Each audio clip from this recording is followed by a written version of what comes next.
internado, então eu vou começar de novo agora para valer. Om Sahana Bhavatu Sahanao Bhunatu Sahaviryam Karavavahai Tejasvinavaditamastu Ma Vidvishavahai. Om Shanti Shanti Shanti. Hari Om Shri Guru Bhyo Namaha. Hari Om. Isso. Então, vamos. Está chegando alguém aí, o Marco. A presença dele aqui, Marcos. Vamos continuar, vamos fazer uma revisãozinha rápida, para a gente pegar o fio da meada e continuar, né? Nós vimos... deixa eu botar o... Deixa eu pegar o arquivinho da apostila, que aí vocês podem acompanhar. Oi, Marcos, tudo bem? Boa tarde. Deixa eu botar aqui. Deixa eu puxar o arquivo, eu esqueci de puxar.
Agora, vamos lá.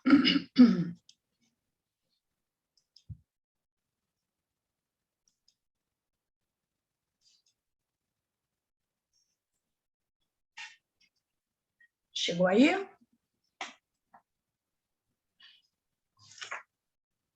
Então, vamos lá. Vamos recordar, né? Mostrei aquele mapinha, né? Que é... Vou tirar isso daqui.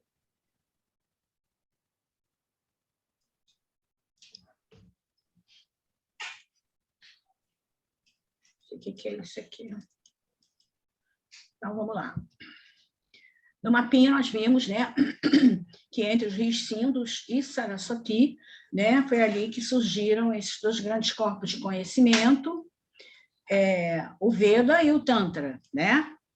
O Veda, com todos os ensinamentos de yoga, a palavra yoga surgiu primeiro no Rig Veda, né?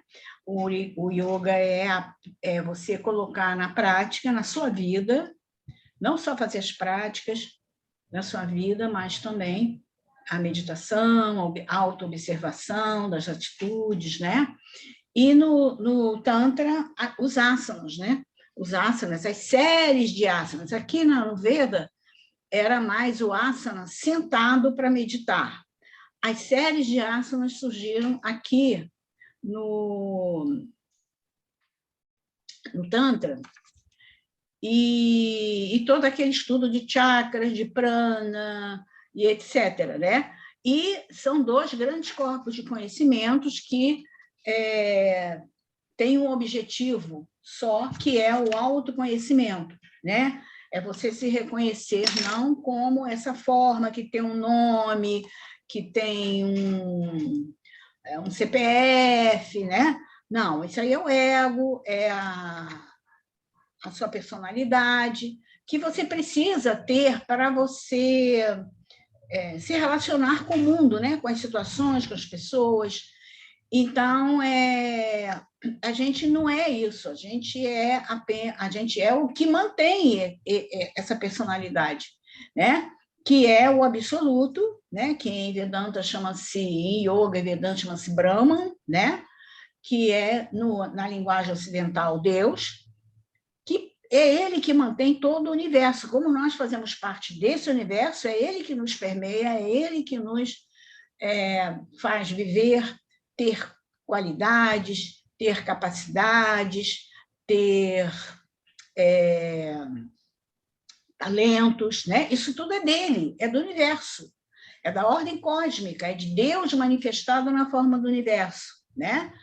E então a gente se reconhecer, isso que é autoconhecimento, né? A gente cada vez mais estar com a gente mesmo, né? Usufruindo toda a plenitude que é essa nossa verdadeira natureza, né?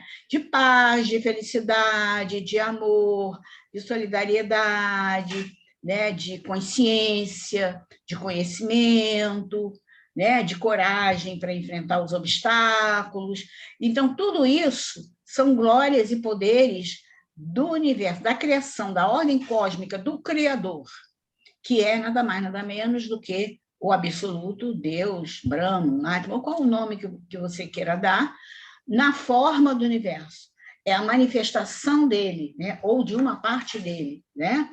Ele usando sua Shakti, seu poder de se manifestar, de aparecer, ele aparece na forma do universo. Quando você olha para o universo, você não está vendo nada mais, nada menos do que Deus simbolizado por esse universo.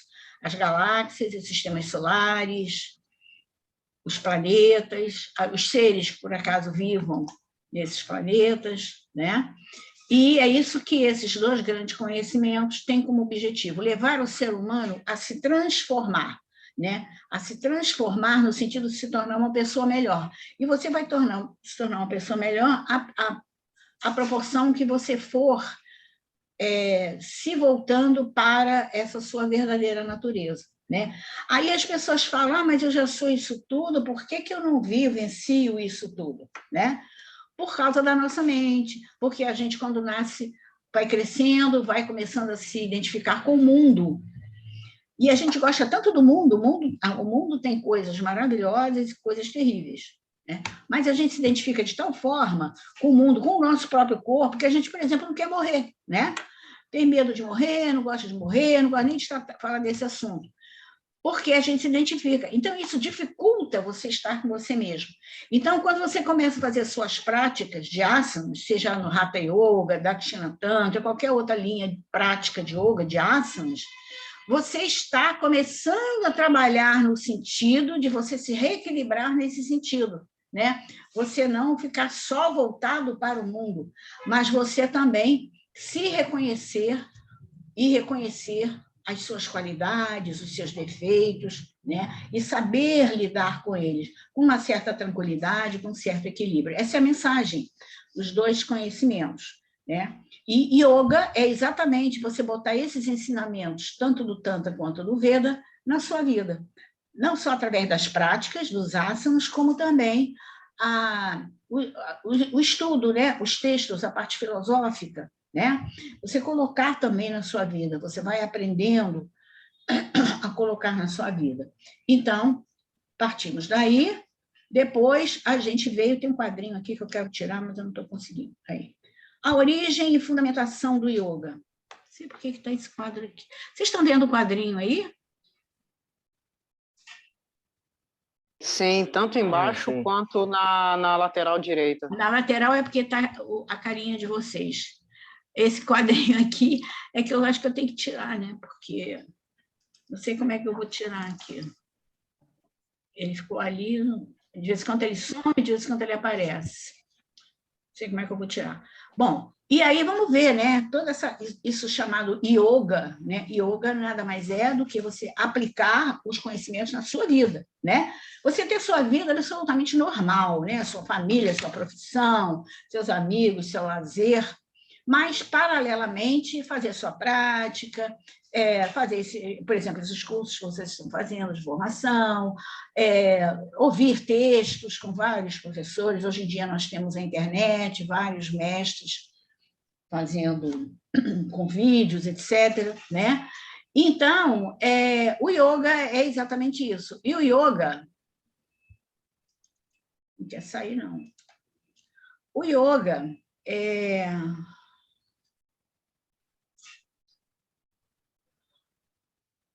ele surgiu... Bom, a tradição védica divide esses textos de onde veio esse conceito de yoga em literatura do hinduísmo, literatura Shruti e literatura que está na outra página, literatura Smriti. Tá? A literatura Shruti é o que foi revelado, que é isso aqui. Quem quer sair? Né? É o que foi revelado. Né? É o conhecimento revelado. Até onde toda a linhagem de mestres do yoga, de Vedanta e de Tantra foram, o máximo que eles podem chegar é até essa revelação aos primeiros sábios terrestres, né, na Terra, entre os rios Sindhu e Saraswati, mais ou menos às margens do rio Saraswati, que, no estado de meditação, de samadhi, né, eles conseguiram, como se escutassem esses ensinamentos, estavam sendo revelados a eles. E eles chegaram à conclusão de que, na verdade, foi o próprio Criador, né? É como se eles tivessem entrado em contato, né, em sintonia com a ordem cósmica e tivessem recebido esses ensinamentos, né? E, então, eles dizem, foi o próprio Criador, que Vedanta Yoga chama-se Ishwara, né? Na forma do primeiro mestre, né? A forma de Shiva como primeiro mestre, né?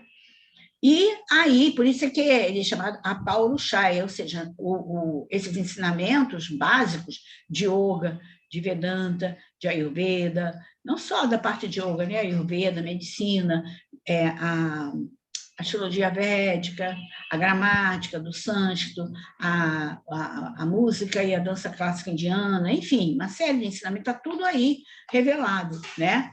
E ninguém compôs, eles não têm um autor, por isso que é chamado Apaurushaya, não foi alguém que sentou e falou assim, eu vou criar uma seita, uma religião chamada Veda, não tem. A palavra Veda significa conhecimento, e o mais importante conhecimento é o autoconhecimento. É esse caminho que a gente está trilhando através das práticas, de cursos, de ouvir textos, etc. Né? E esses ensinamentos vieram, sim, tudo de uma vez só, né? E eles iam passando para os seus discípulos, e os discípulos, quando se tornavam mestres, passavam para os seus discípulos, né? E mais tarde, um mestre chamado Vyasa, ele organizou para facilitar, né, não só a transmissão, como a compreensão dos alunos, chamado Rigveda. Ele chamou Rigveda, Yajurveda, Samaveda, Atharva Veda. Rigveda, por que ele chamou de Rigveda? Porque ali no Rigveda, ele viu o que tinha mais, assim, que estava mais ou menos com a mesma característica e botou ali. Yajurveda, outras coisas ele botou Yajurveda, né? Então, Rigveda, por exemplo, Rig é um tipo de mantra para você, em prosa, para você recitar alto, né? Alto, para todas as pessoas escutarem. Por isso que ele chamou Rigveda, e ele botou ali todos os mantras para serem recitados altos. E a Ayurveda já é um tipo de mantra para você, com rimado, né? Para você cantar murmurando, mais baixinho. E a Ayurveda, né? Tem Samaveda, que são mais melodiosas, parecem músicas, né?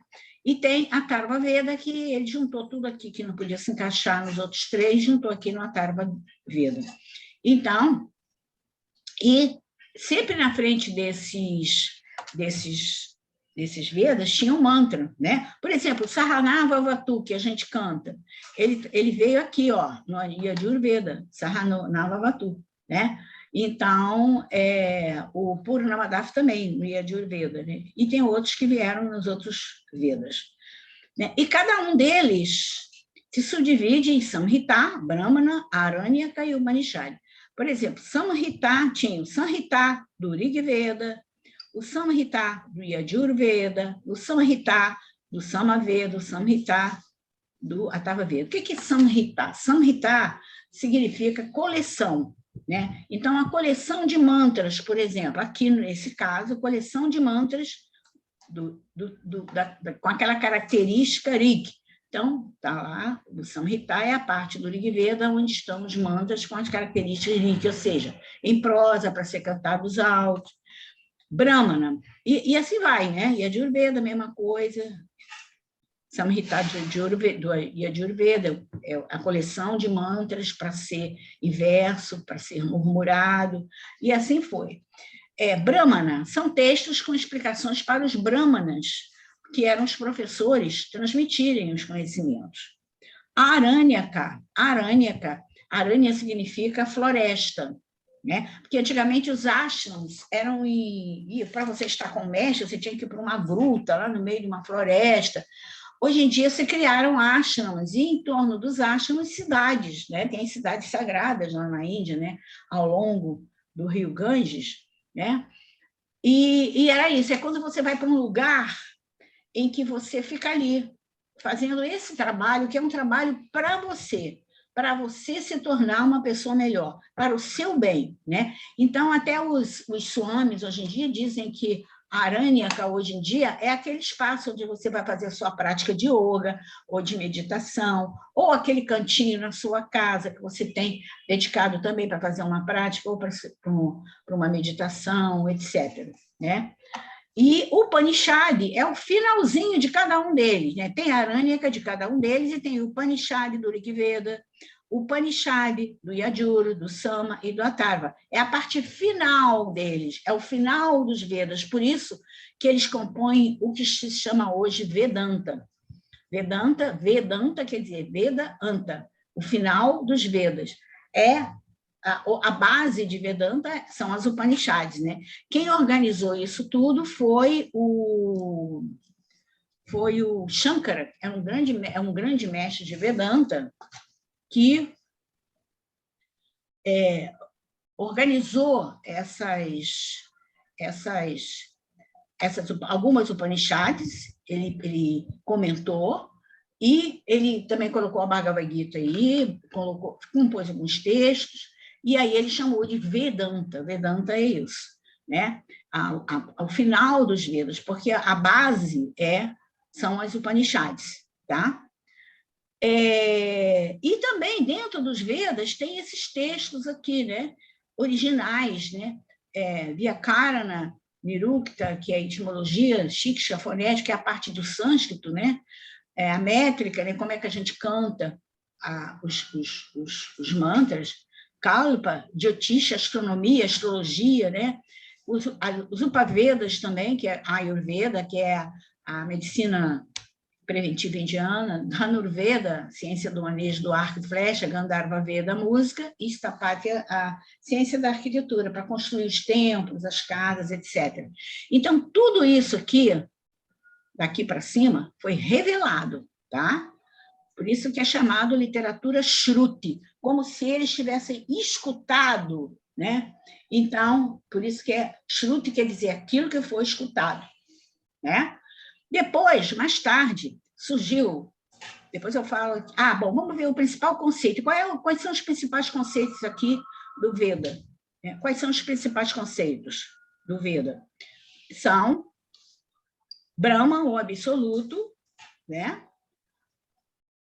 Que é a verdadeira natureza da criação, a presença, é eterno, né? É o que sustenta toda a criação, né? É Sat, a existência que faz tudo existir, né? Ele é a base da criação, né? E quando ele está permeando a gente que faz parte da criação, quando ele está permeando a gente, ele é chamado Atman, né? Ele também é chamado consciência, porque ele também é ele que faz a gente ter consciência das coisas, a gente ter capacidade de conhecer. Agora nós estamos entrando na nossa aula mesmo, né? Até então eu estava fazendo revisão. Então, consciência é você tomar consciência, você tomar conhecimento das coisas, né? Então, é ele que em nós é a consciência, né? Então, quando você tem consciência de alguma coisa, é exatamente esse ser absoluto em você que te permite isso, né? E é o sujeito de toda a criação, né? Por isso é que tem essas frases, né? Tudo isto é somente Brahma. Tudo isto que está aí na nossa frente, esse universo, a gente olha para o universo, é Brahman, uma parte dele manifestada na forma do universo, né? Ou tudo isto é Atma. Atma é quando ele está permeando os seres, especificamente. Mas, na verdade, Atma é a mesma coisa que Brahman, tá? E ele permeia nosso corpo. Né? Mas aí, assim, mas como é que ele permeia meu corpo? Eu não percebo isso, eu não me entendo assim, né? Então, assim, ele permite o corpo agir, ele não age, ele está dentro da gente, mas ele é como uma testemunha dentro da gente. Ele permite que a gente haja, que a gente veja, que a gente fale, que a gente corra, que a gente faça 1000 coisas, mas ele não age, ele fica simplesmente como testemunha, permitindo que você exista, que você haja, né? Então, ele pode estar... limitado com as cadeias... ele é somente aquele que permite você agir, né? Ele não é o agente da ação.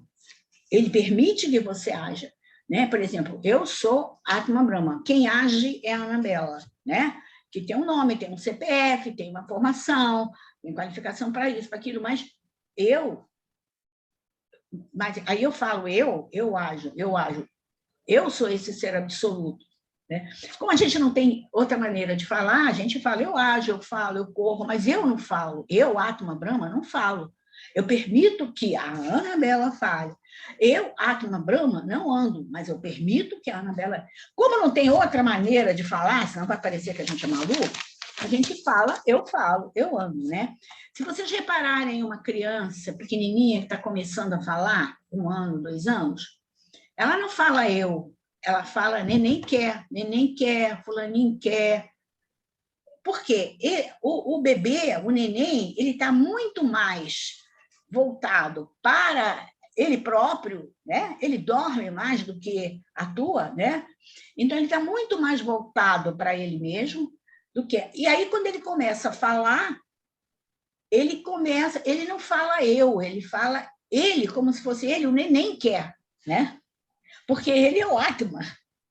Mas conforme ele vai crescendo, o que ele vai fazer? Ele vai vendo os adultos falarem e tal, e aí ele vai começando a formar o ego, né? A reforçar esse ego, aí daqui a pouco ele já está falando, eu quero isso, quero aquilo e tal.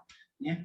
Por isso, que o eu é a Atma Brahma, eu sou esse absoluto. Né? Mas aí o pessoal fala, mas se eu sou esse absoluto que é completo, que é eterno, que é feliz, que é perfeito, que é pleno, por que eu não sou assim? Eu sofro, eu fico com raiva, eu fico triste, ou então fico orgulhoso. Por quê? Por causa da mente. Né? Porque quando a gente nasce, a gente começa a se identificar com o mundo, com o corpo. Né? Por isso que a gente não quer morrer, a gente não quer largar esse corpinho, né? Mas o corpo é passageiro, a forma é passageira, o eu é que é eterno. Né? Então, a morte é simplesmente você voltar a ficar como eu, como Atma Brahma, né? E o que perece é o corpo, né? Mas essa identificação que a gente tem com o mundo, bota a felicidade nos objetos, nas pessoas, isso aí é que atrapalha. A gente fica muito para fora, né? E não para dentro.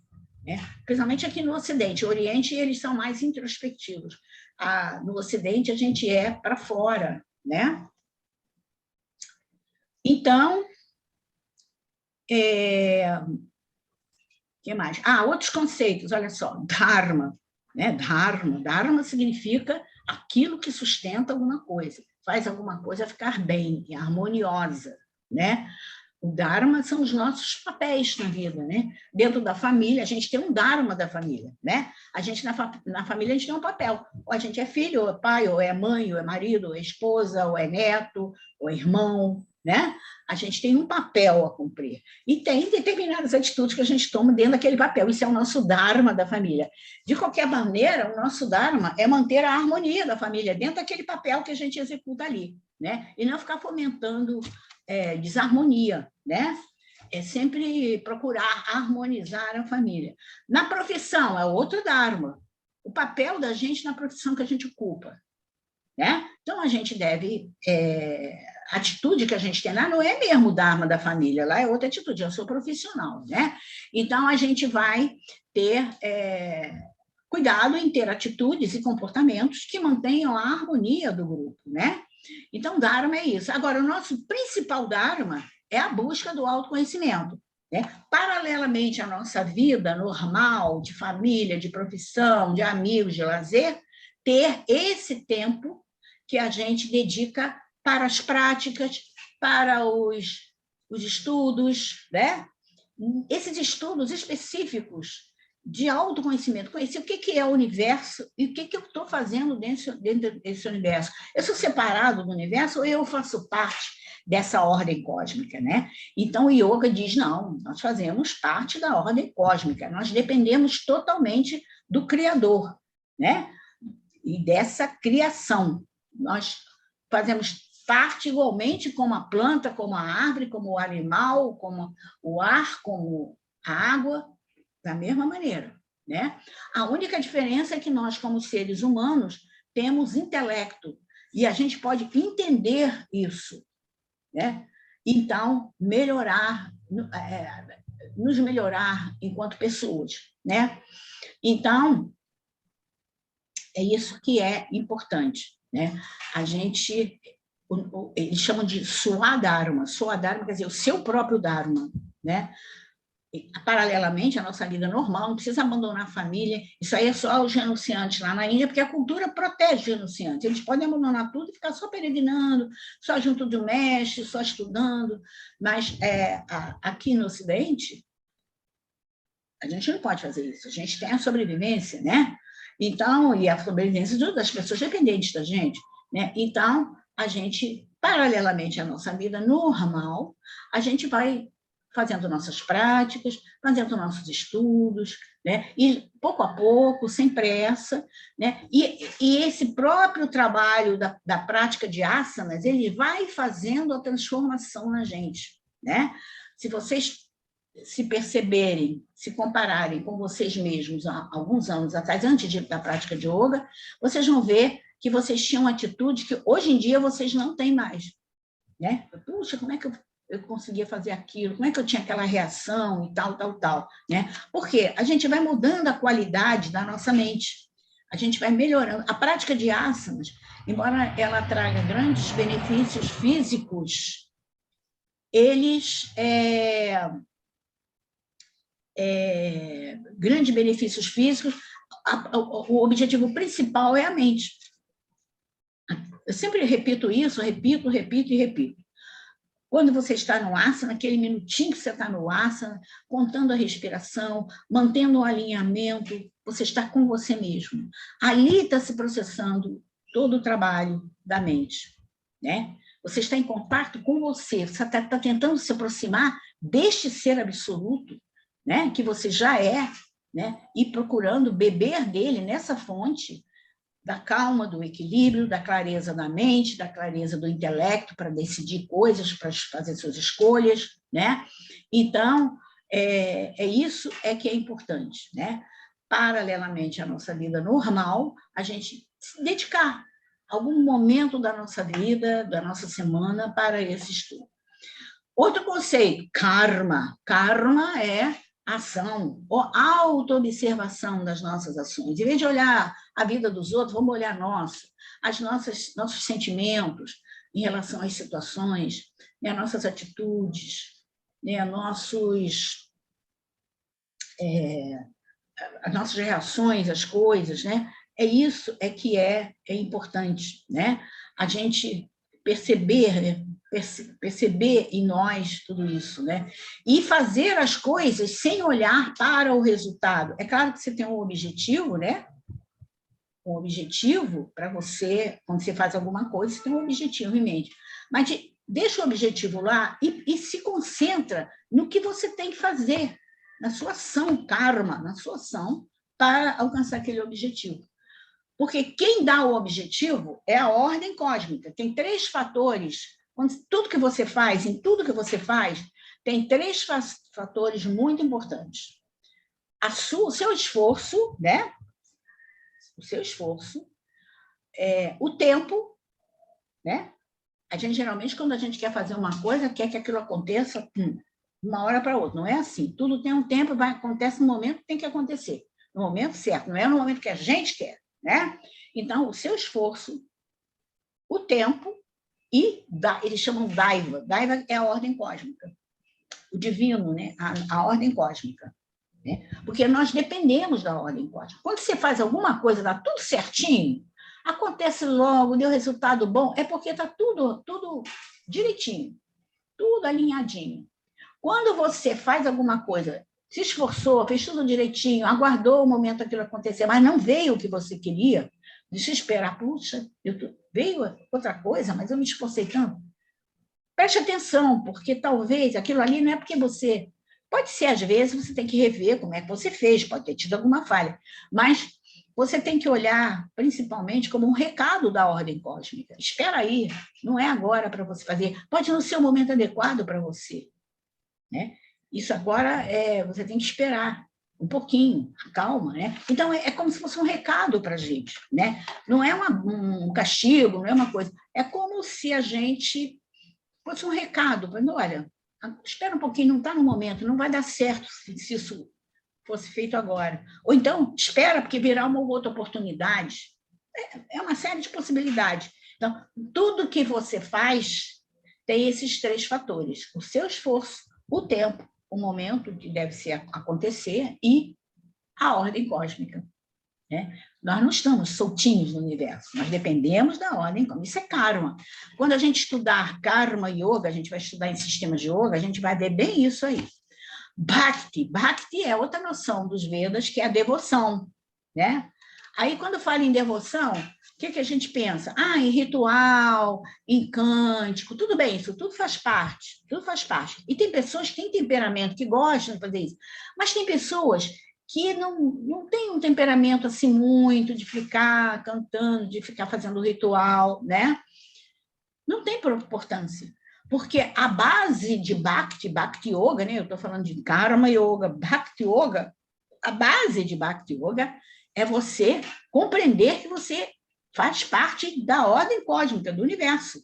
Você faz parte do corpo do Criador, da criação, e que você depende totalmente dessa criação, dessa ordem cósmica, materialmente falando e inteligentemente falando. Né? Isso aí é a base do que é Bhakti, a devoção. Né? Mesmo que você não tenha assim, uma coisa muito religiosa e tal, não tem problema. Se você entender isso, você já está sendo devocional com relação ao universo, com relação à natureza. Né? Nós vamos ver também detalhadamente nos sistemas de yoga. E Jnana Yoga. Aqui eu ia escrever yoga e acabei esquecendo de escrever o resto. Jnana significa conhecimento. Isso aí que vocês estão fazendo, por exemplo, no curso. Vocês estão estudando, né? Vocês estão praticando Jnana Yoga. Vocês estão buscando mais conhecimento, mais esclarecimentos para esse seu processo de yoga que vocês estão passando. Né? Então, Jnana Yoga, Jnana significa conhecimento. Né? Jnana é qualquer conhecimento.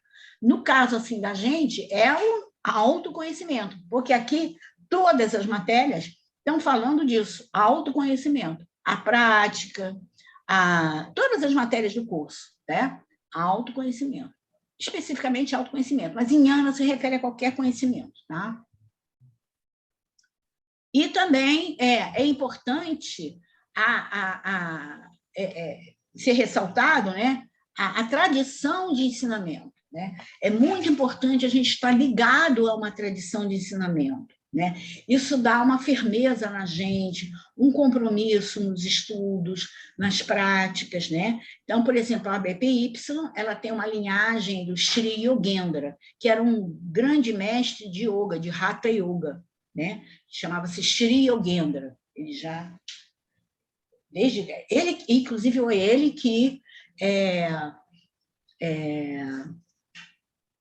não foi pediu, mas ele sugeriu a um grupo de professores de yoga que tinham ido à Índia, que eram da associação, nem tinha associação ainda, né? E aí ele falou assim, vocês têm que formar uma associação. Foi ele que sugeriu isso, e assim esse grupo de professores, quando voltou ao Brasil, fundou a Associação Brasileira de profissionais de yoga, né? Então, a gente está ligado a essa linha do Hatha Yoga, que tem como mestre maior Sri Yogendra, né? E a gente pertence a essa linhagem de mestres, né? Que chama-se Guru, Shishya. Guru é mestre, Shishya é discípulo. Guru, Shishya, Parampara. Parampara quer dizer, um atrás do outro, linhagem, né? O guru passa, o mestre passa o ensinamento para o discípulo se torna mestre, passa para o seu discípulo. Então, o Guru Shishya Parampara sempre assim, nesse ritmo, com o compromisso de passar o ensinamento correto, com seriedade, né? Não distorcendo o ensinamento, né? Dentro da BPY, seguindo o Sri Yogendra, é o yoga clássico, né? E com base nos Yoga Sutras, etc. Né? Então, quando a gente der sistemas de yoga, a gente vai abordar com mais profundidade esses 3 assuntos novamente. Mas isso tudo já estão aqui, ó, já foi revelado aqui em cima, tá? Então, está tudo lá, né?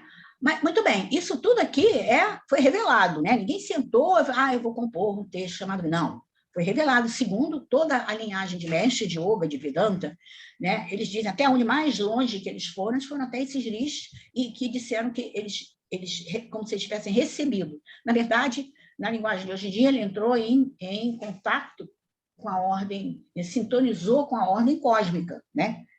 Acontece isso, né? Às vezes tem uma descoberta num ponto do mundo e tem a mesma descoberta no outro ponto do mundo. As 2 pessoas se conectaram com o universo, né? Pode acontecer isso, né? Então, muito bem. E essa aqui é a literatura Shruti, né? Porque é como se tivesse sido escutado, literatura Shruti. E depois veio, quer dizer, com a passagem do tempo, o maior número de pessoas buscavam esse conhecimento, né? E todos os mestres daquela linhagem lá inicial, né, começaram a pensar em compor textos para facilitar, porque aqui em cima tudo é texto sânscrito védico, é muito difícil, né, de ser passado para os alunos, né? Então, eles começaram a compor textos para não só ser fácil a transmissão, como a compreensão dos alunos dele, dos discípulos dele. Então, essa literatura aqui se chamou literatura Smriti. Smriti significa aquilo que deve ser lembrado. Aquilo que? Esse ensinamento daqui, todo do Veda, né? Tudo isso que está ensinado aqui, ser lembrado através da linhagem de mestres, né? Compondo, aqui já são textos compostos por mestres, tá? Textos compostos por mestres, né? Então, lembrar aquele conhecimento védico, sem deturpação, né? Compreendendo, tirando as dúvidas lá com seus mestres e tal, para poder transmitir de forma correta para o seu discípulo, né? Sem inventar coisa, né? Então, chamou-se literatura Smriti, né? E, por exemplo, vamos ver o tipo de textos que tem. Shastra. Shastra é qualquer texto composto por um mestre de uma tradição de ensinamento, né? Por exemplo, dentro do ensinamento do yoga tem Artha Shastra, que são fábulas, né? Dando sempre uma mensagem, né? Para qualquer pessoa que leia, né? São textos Mas para qualquer tipo, qualquer pessoa, né? Uma pessoa muito culta ou uma pessoa com menos cultura, essa pessoa entenderia isso, porque são histórias tipo fábulas, né? Kama Sutra, o Kama Sutra, né? Kama Sutra é considerado um texto da literatura do hinduísmo, a literatura Smriti, que foi composto, né, por um mestre que fala sobre a psicologia do amor, né, da conquista, do amor. São 8 volumes, né? Então fala toda essa parte da psicologia do amor. Tem o Natya Shastra, que é a parte do prazer, assim, mas o prazer de uma boa música, de ver de um espetáculo teatral, de dança ou canto, né? Mais a parte de teatral, né? Natya Shastra. E muitos outros. Qualquer texto composto, o Yoga Sutra de Patanjali é um Shastra importantíssimo, né? Qualquer texto composto por um mestre da tradição de Yoga, ou de Vedanta, ou Tantra, qualquer um, é um Shastra.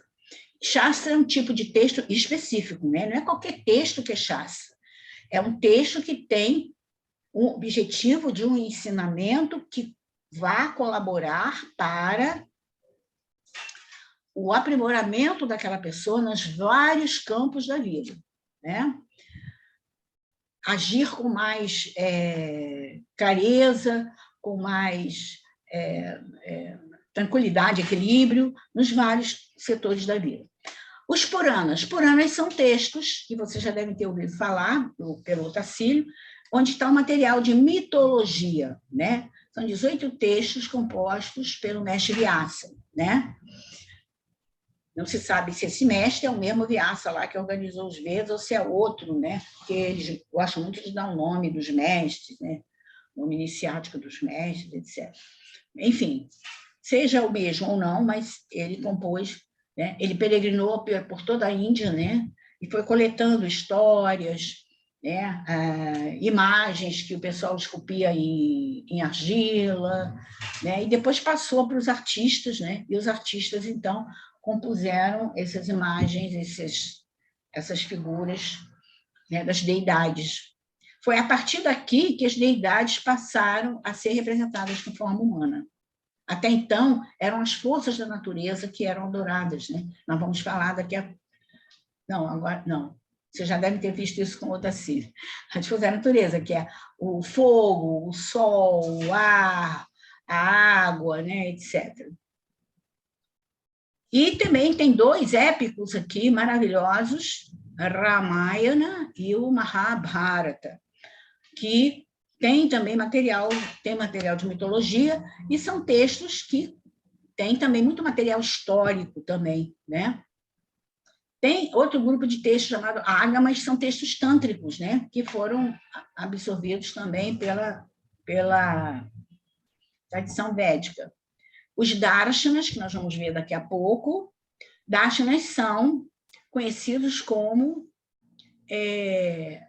sistemas filosóficos indianos. Eles surgiram mais ou menos século IV, V, antes de Cristo, mais ou menos nessa época, né, que eles surgiram. Né? Então, vários mestres começaram a explicar o que é o universo, como ele surgiu, etc., e outros assuntos também, né? Nós vamos ver daqui a pouco. Então, que é a visão, Darshana significa visão, a visão do que é o mundo, o que é o universo, né? Muito bem. Então, se alguém quiser perguntar alguma coisa, pode perguntar, tá?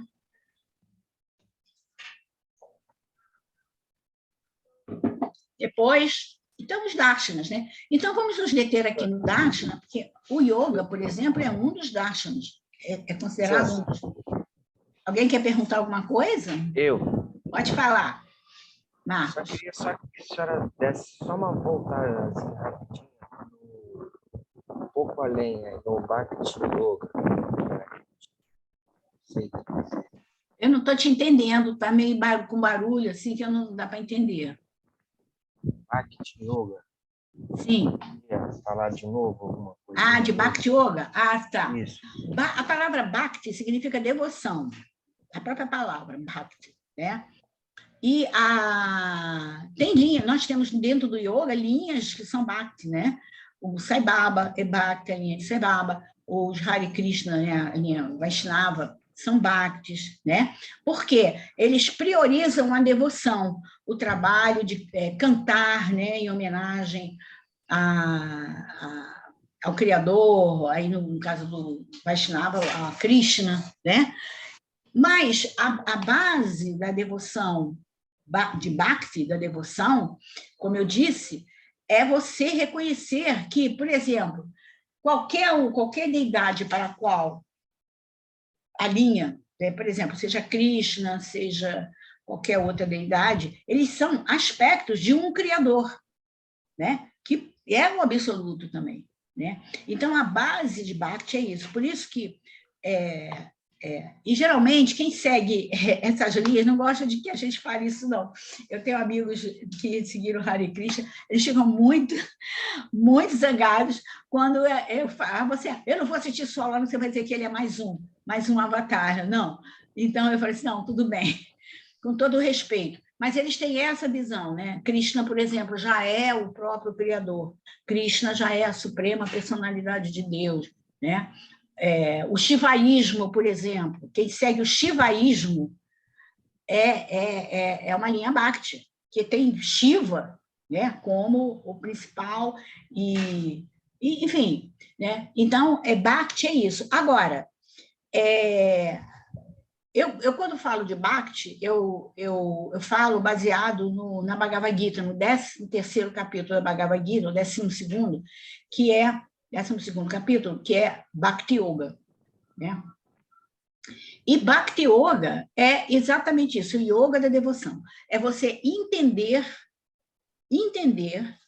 que você é dependente totalmente da ordem cósmica, do Criador, né?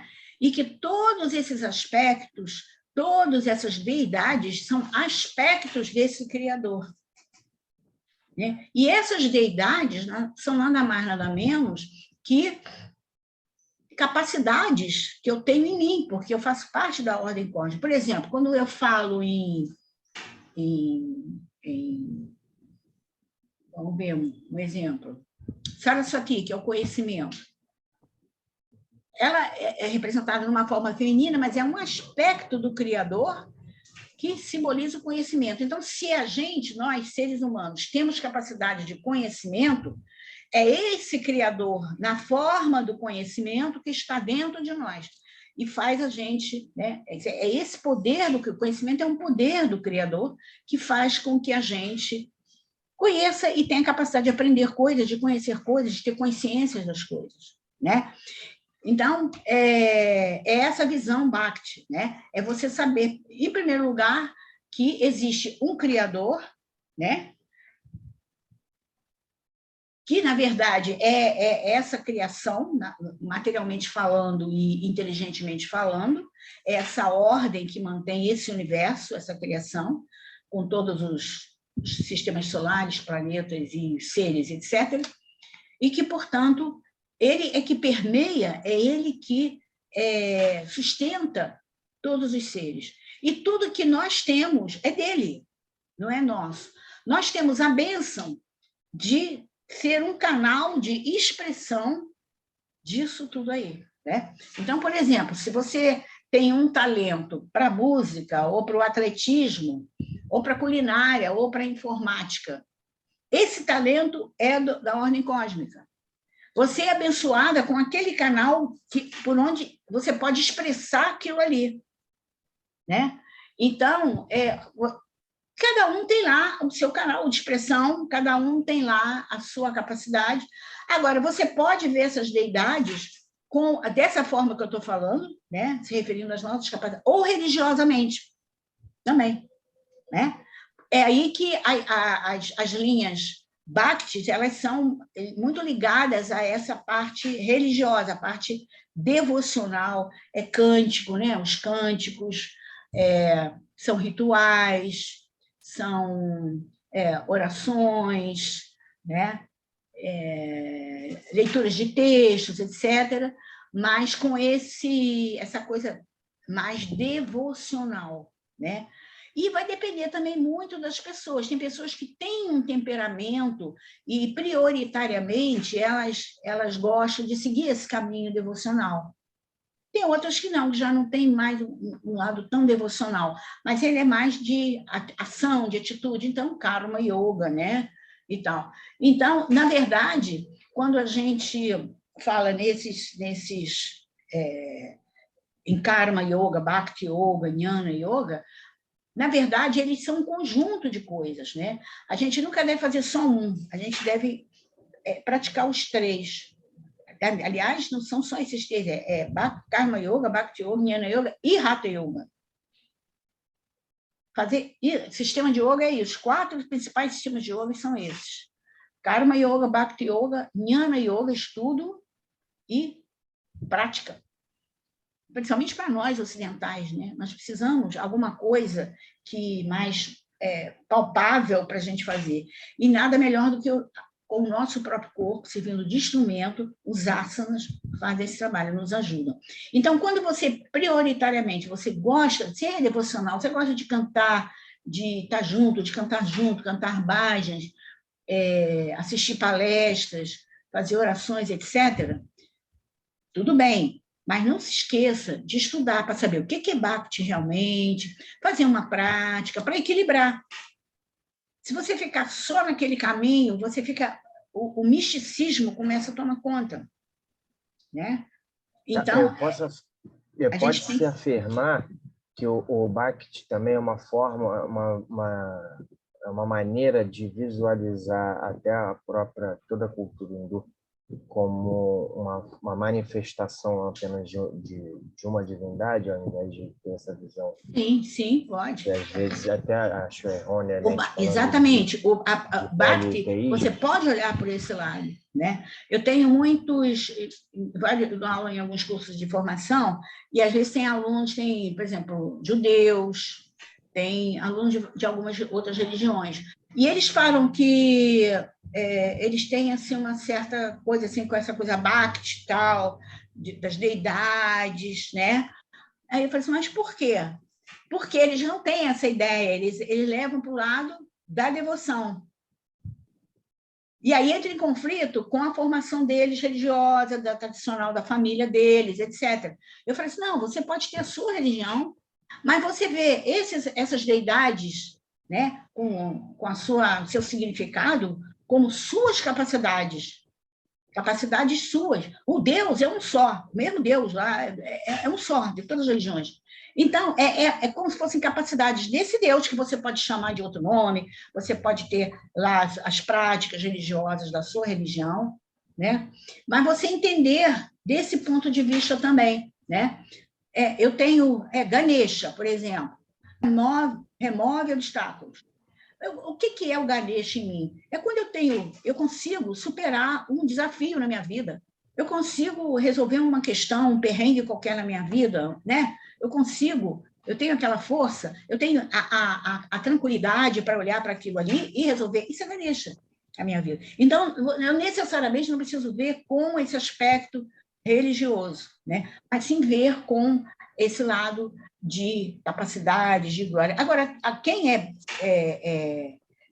tem pessoas que talvez, não sejam praticantes de alguma religião, então eles se identificam com essa visão, né, Bhakti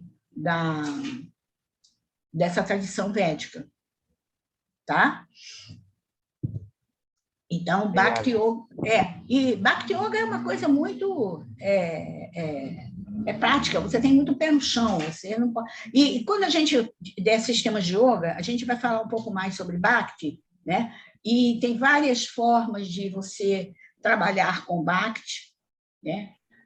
E que não entra em conflito com religião, tá?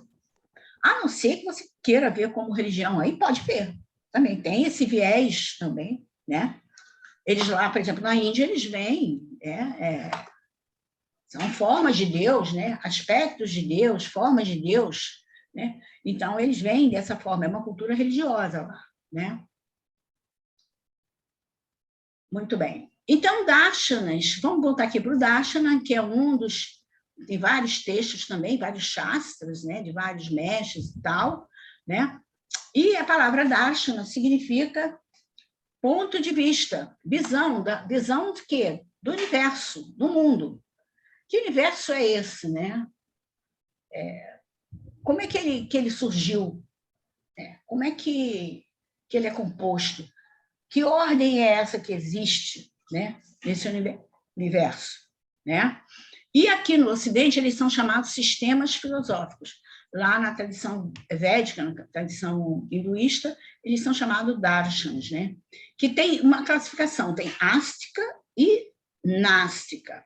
Vamos ver primeiro, ástica significa aqueles que seguem fielmente os Vedas, né? É da tradição, da linhagem daqueles mestres da tradição védica, né? E tem os násticas, que são os que questionam algumas coisas dos Vedas, né? Então, vamos lá. Vamos começar pelos násticas, que são poucos, a gente não vai se deter muito neles, não. Então, são três linhas, três darshanas, né?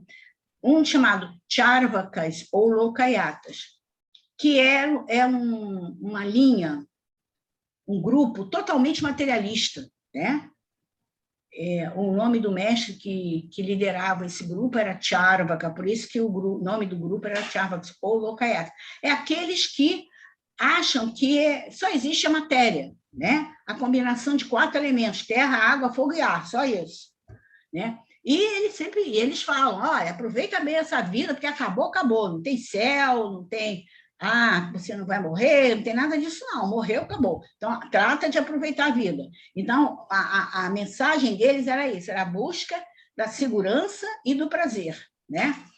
Aproveitar a vida, né? Ter o conforto e tal. Então, eram totalmente materialistas. Hoje em dia não existe mais esse grupo lá na Índia. Tem os Jainas. Os Jainas, eles tinham, tipo assim, santos, né? Pessoas que se tornavam sábias, né? E se tornavam mestres, né? Para ajudar outras pessoas também a se tornarem sábias também, né? E eles já achavam que tudo que aparece, que se manifesta, tem um nascimento, uma permanência e um fim, né?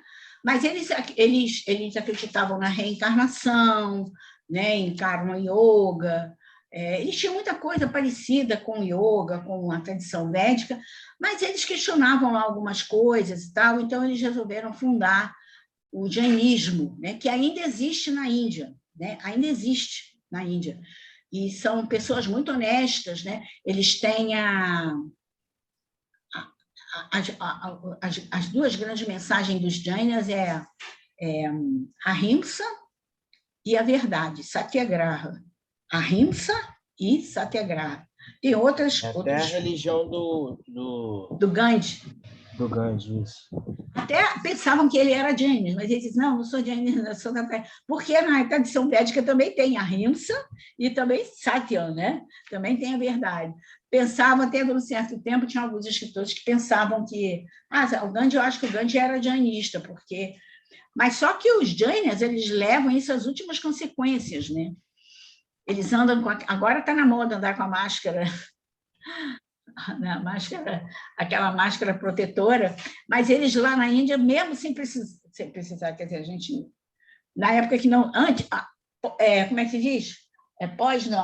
Antes da pré-pandemia, eles andavam de máscara, para não poluir o ambiente, né? Para não... É uma paina que eles vão assim, para não pisar em nenhum pequeno animalzinho, micróbiozinho, ou qualquer... A comida eles comem com a mão, né? Então, eles reviram a comida de tudo quanto é lado, de vários lados e tal. Então, eles têm eles são muito disciplinados, eles são muito honestos, né? Lá na Índia, eles dizem assim, se você quer botar dinheiro, tratar de dinheiro com o seu negócio, bota na mão do Jaina, porque o Jaina é honesto, com ele não vai ter problema, né? Eles são muito honestos, né? Muito rígidos, assim, nesse sentido, né? Então, o jainismo ainda existe, tem templos muito bonitos lá dos jainas. E os baldas são os seguidores de Buda, né? Buda não queria discípulos, né? Ele falava, não quero ninguém atrás de mim, mas estava sempre cheio de gente atrás dele, escutando os seus ensinamentos, né? Os seguidores de Gautama, né? O nome de Buda é Gautama, né? Siddhartha era um título, aquele que atingiu a realização, Siddhartha. Mas o nome dele era Gautama, também chamado Buda Sakyamuni. Sakyamuni, Sakya era o nome da clã dele, né? Muni é sábio, sábio da clã Sakya, né? O Buda, né? E ele, na verdade, quem fundou o budismo foram os seguidores de Buda, né? Quando alguém perguntava a Buda, diz aí o que eu tenho que fazer, ele fala assim, faça igual a mim, abandone tudo, vai buscar mestres, vai meditar, vai fazer práticas para você perceber quem você é realmente, né? E ele que deu aquela... A base do budismo é a busca da cessação do sofrimento através das 4 verdades nobres, né? A origem do sofrimento, o sofrimento em si mesmo, né? Como o sofrimento, a origem do sofrimento, como... São 4 coisas, que é o sofrimento, a causa do sofrimento, o sofrimento, os meios para acabar com o sofrimento e o fim do sofrimento, né? As 4 verdades nobres. E ele também, o budismo, basicamente, foi o que deu aquele ensinamento do caminho do meio, né? Madhyama Marga. Madhyama é meio, Marga caminho, caminho do meio, né? Com 8 verdades nobres, né?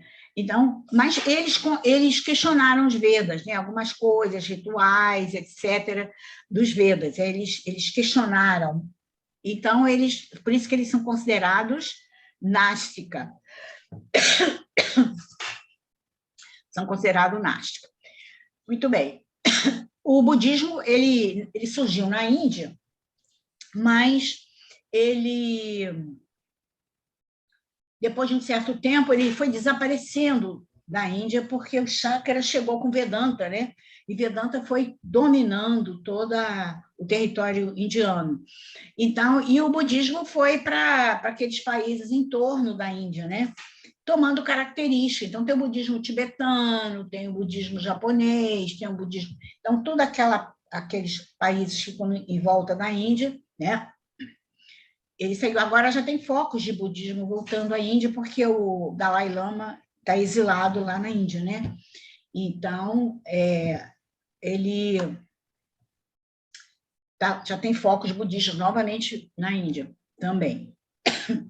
Muito bem, esses são os násticas, né? Porque tiveram alguma questão com o Veda, alguma coisa que eles achavam, não. Agora, os ásticas não, os ásticas eles seguem rigorosamente os Vedas.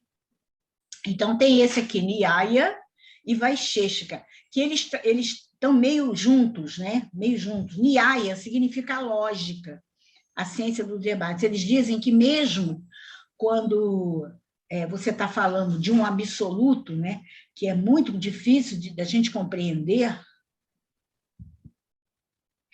a gente deve ter uma lógica para a gente poder entender, né? Então, são os meios lógicos, né? Então, tem um texto básico, né, Nyaya Sutra, um Shastra, né, com o mestre Gautama Maharishi, né? E Vaisheshika ele considera a lei atômica do universo. Eles descobriram o átomo em 4, 5 séculos antes de Cristo. Por isso que a Índia tem bomba atômica, né? Eles descobriram o átomo lá atrás. Então, Vaisheshika trata dessa parte. Então, isso aqui, Nyaya e Vaisheshika, constitui o pensamento científico da Índia. Até hoje, a base do pensamento científico da Índia são esses dois aqui, esses dois textos aqui, né? Textos básicos, né? Compostos por mestres da tradição védica, né? Depois vem Sankhya e Yoga. Sankhya e Yoga também trabalham juntos, né? Eles têm uma certa ligação aqui, né? O yoga, ele se baseia... O yoga aqui, que ele está falando, é o texto Yoga Sutra, do Patanjali, tá? Então, toda a visão do yoga aqui é baseada também, né? É muito baseada nos princípios do Sankhya, né? E o yoga usa muito a terminologia do Sankhya, tá? Então, tem o texto aqui do Sankhya, tá vendo? O Sankhya é Karaka, Karika. Tem vários comentários, etc. E a gente vai ver daqui a pouco. Então, o Sankhya significa enumeração. Enumeração. Ele enumera os 25 princípios, que eles chamam de tátuas, da evolução cósmica. Como é que o universo surgiu? Então, ele dá 25 etapas da evolução cósmica, 25 princípios, que eles chamam de tátuas, né? E o yoga, ele usa muito a terminologia do Sankhya, como eu disse, né? E aqui o yoga, como eu disse, está se referindo ao texto Yoga Sutra, do mestre Patanjali, com vários comentários, né? O comentário é uma obra de um outro mestre ou discípulo que ajuda a gente a entender a obra principal, né? Então, o principal comentário do Yoga Sutra é também do mestre Vyasa. Não sei se é o mesmo, se é outro, né? Há essa controvérsia, né? Então, esse mestre Vyasa fez um comentário. Então, quando a gente estuda o Yoga Sutra, é com a ajuda desse mestre, desse trabalho, desse comentário do mestre Vyasa, para a gente entender direitinho. Não o que a gente quer entender, mas o que está ali no texto, né? Então, aqui trata-se do Yoga Sutra de Patanjali. Patanjali recolheu tudo que já existia de yoga, desde lá dos Vedas, né? Desde lá de tempos imemoriais dos Vedas, ele recolheu tudo que existia de yoga e compôs esse texto, né? Muita gente, às vezes, pensa que o yoga surgiu com o Yoga Sutra de Patanjali. Não, já existia, tá? Desde o Veda. Até a palavra yoga surgiu lá no Veda. E o Patanjali, então, compôs o Yoga Sutra de Patanjali, que a gente vai ver depois alguns sutras, né, literais do texto, a gente vai ver, talvez, não sei se na próxima aula, talvez dê para a gente já ver, né? Então, muito bem, Sankhya e Yoga, que trabalham também juntos. E tem também, Karma Mimamsa e Vedanta, né? Vedanta, todo mundo já ouviu falar em Vedanta, né? Vedanta já trata mais da parte transcendental, né? Fala mais desse absoluto, né? Que nos permeia. Quando ele está permeando a gente, ele é chamado Atma, né? Então, Vedanta são textos, mais a filosofia, textos mais profundos. Karma Mimamsa já trata de coisas para a pessoa comum, a pessoa que tem lá sua família, sua profissão, etc., etc., mas que ele tem que ter uma ligação qualquer, né, religiosa. Então, ele fala das deidades, fala dos rituais, né? Inclusive, ele fala uma coisa muito interessante de ritual. Ritual não é só a hora que você está acendendo o incenso, ou que você está... É também esse momento, oferecendo flor, fazendo uma oração. Você pode ritualizar as suas ações. E aí, como assim ritualizar as nossas ações? Oferecer as nossas ações ao Criador, né? Então, se você vai dar uma aula, vou oferecer essa aula ao Criador, que ele ilumine a minha mente, que eu possa dar uma boa aula. Ou praticar uma boa aula. Oferece a sua prática para ele, né? Então, para o Criador. Isso aí é ritualizar as suas ações, né? Quando sair de casa, quando voltar de casa, graças a Deus, né? Vai com Deus, mas conscientemente, né? Porque aí você está ritualizando as suas ações, né? E Vedanta já é mais profundo, né? Já fala mais de Atma, Brahman, né? Isso aí. Vamos ver também, então, o Sankhya, né? Sankhya Yoga. Vamos ver primeiro o Sankhya, né? O Sankhya, o texto básico é esse texto aqui, né? Sankhya Pravachana Sutra, que vocês podem conseguir na internet. Não sei se já tem em português, né? Tem sânscrito e, às vezes, tem a tradução do inglês, né? Não sei, é só pesquisar, tem que pesquisar lá. Né? O autor, o mestre da tradição védica, da linhagem védica, é chamado Kapila, né? Tem um outro texto também chamado Sankhya Karika, que é desse autor aqui, chamado Ishwara Krishna. Ishwara Krishna, o nome do autor, do mestre, né? Às vezes é um nome iniciático também dele, né? Com vários comentários que nos ajudam a entender esse texto, né? Então, o ponto de partida do Sankhya é a insatisfação humana, é o sofrimento, né? Os 3 tipos de sofrimento, né? Quais são os 3 tipos de sofrimento? É como o budismo também, ponto de partida dele é o sofrimento. Por que o sofrimento? Porque o ser humano sofre, né? Então, o sofrimento pode ser de origem adidaivika. O que é adidaivika? Daivika tem a ver com a ordem cósmica, com o universo, né? Adi quer dizer relacionado com o universo. São os fenômenos atmosféricos, são aqueles fenômenos que a gente tem medo, né? Ou então, quando você está num lugar e cai muito relâmpago, muito trovão, uma chuva muito forte, você fica preocupado como é que vai voltar para casa. Isso é um tipo de sofrimento. Como é que eu vou voltar para casa? A rua vai encher, essa coisa toda, né? Ou então, você mora num lugar que pode haver desabamento, né? De terra. Então, isso tudo são preocupações que são tipos de sofrimento de origem dáivica, ou seja, do todo, da ordem cósmica, né? Da criação. Adibáltica é Adi relacionado com Báltica. Báltica é o quê? É o local onde a gente está, né? E a vizinhança. Que nada que onde eu estou me atrapalhe. Que nada, não aconteça nada aqui que possa me atrapalhar. Nem na vizinhança. Alguma coisa que me preocupe, que tire a minha atenção, né? É nesse sentido. E a terceira é a de origem adiátmica. Adiátmica quer dizer relacionado comigo mesmo. Que nada em mim, né? Nada em mim me cause preocupação, né? Quando eu tenho que me concentrar em alguma coisa, que não tenha um mal-estar, que não tenha uma preocupação, de repente uma preocupação com alguma coisa, né? Me tira, não me deixa concentrar numa aula, numa prática, né? Mas, mesmo assim, a gente não deve deixar de fazer a prática, né? Porque a prática vai nos ajudar nesse sentido de nos acalmarmos para resolver a situação, né? Então, adidáivica, adibáltica, adiátmica.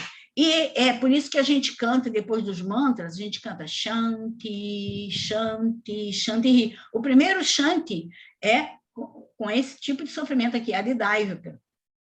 O segundo Shanti relaciona-se com adibáltica. E o terceiro Shanti relacionado comigo mesmo, adiátmica. Shanti, Shanti, Shantimi, Shanti, né?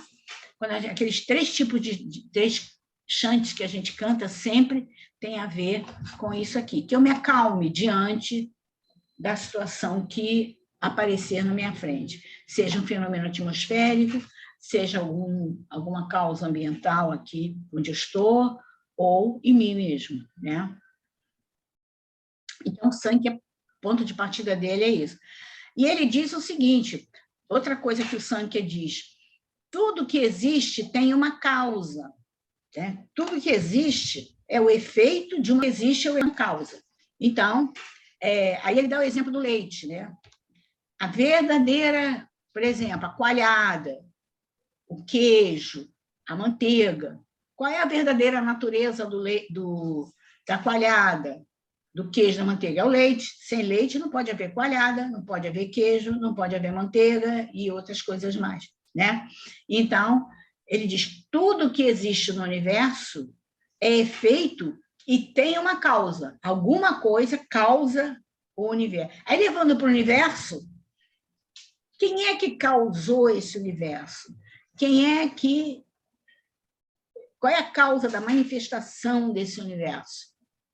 Né? Então, ele coloca essa pergunta, né? Para a pessoa pensar e refletir. Deve haver algum ser maior, absoluto, que é a causa desse universo, né? Então, e aí eles têm uma divergência aí com Vedanta, né? Porque Vedanta já diz... Bom, porque o Sankhya diz o seguinte, a verdadeira natureza da coalhada é o leite, né? Mas quando aparece o leite, aparece a coalhada, aparece a manteiga, aparece o queijo, ele já tem vida própria. Se você dissolver eles não voltam a ser leite, né? Eles não voltam mais a ser leite, né? Então, Vedanta critica isso em Sankhya, né? Vedanta diz assim, não, esse não é um bom exemplo. O exemplo é o exemplo por exemplo, do barro, da argila, né? Você vê um pote de barro, você vê alguma coisa de barro, quando você olha, você não está vendo barro, você não está vendo a xícara, você está vendo barro. Se eu dissolver essa xícara em água, ela volta a ser barro. Esse é o verdadeiro sentido do universo. Isso Vedanta que fala, né? Então, aí dá o exemplo também da joia de ouro, o anel de ouro, o brinco de ouro, o cordãozinho de ouro, né? Qual é a causa dele? É o ouro. Sem o ouro, não haveria o brinco de ouro, a pulseira de ouro, o anel de ouro, o cordãozinho de ouro. E se você dissolver esse anel de ouro, esse brinco, ele volta a ser ouro, ele volta a ser a origem, a causa dele. Então, Vedanta tem essa visão. Então, ela faz uma crítica a Sankhya, dizendo que não é bem... O leite não é um bom exemplo para isso. Né? Então, levando para o universo, eles dizem, o universo, na verdade, ele só aparece, mas, na verdade, a verdadeira natureza dele é o absoluto. Assim como a verdadeira natureza do cordão de ouro, do anel de ouro, da pulseira de ouro, é o ouro. Quando a gente morre, o que acontece? A gente volta a ser Atma. A gente volta a ser Brahman, Atma. Quem morre, na verdade, fica inerte ao corpo, né? Então, por isso que eles dizem, a gente é eterno, a gente é Brahman, a gente é eterno, só que a gente não aparece, né? A gente morre, a nossa forma é que fica, a forma. Mas eu, Atma, continuo a viver, tanto que depois eu vou reencarnar em outra pessoa, né? Então, Vedanta faz aqui nessa teoria aqui da causalidade, a Vedanta faz uma certa crítica que discorda um pouco desse exemplo que Sankhya dá do leite, né? Porque a coalhada, se você dissolver, ela não vira leite de novo, né? E Vedanta não. O universo, dissolvendo o universo, tudo se dissolve em Brahma Atma, volta a ser Brahman, volta a ser Atma, né? E Sankhya também enumera, por isso que Sankhya é enumeração, Sankhya também enumera os princípios básicos da evolução cósmica. Como é que o universo evoluiu até agora, como ele está, né? Então, eles, através dos tátuas, vamos ver aqui o quadrinho.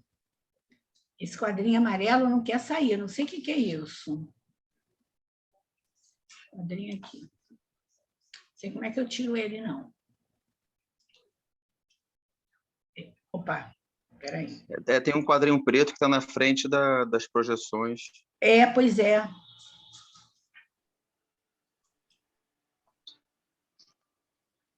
Cadê? Sumiu.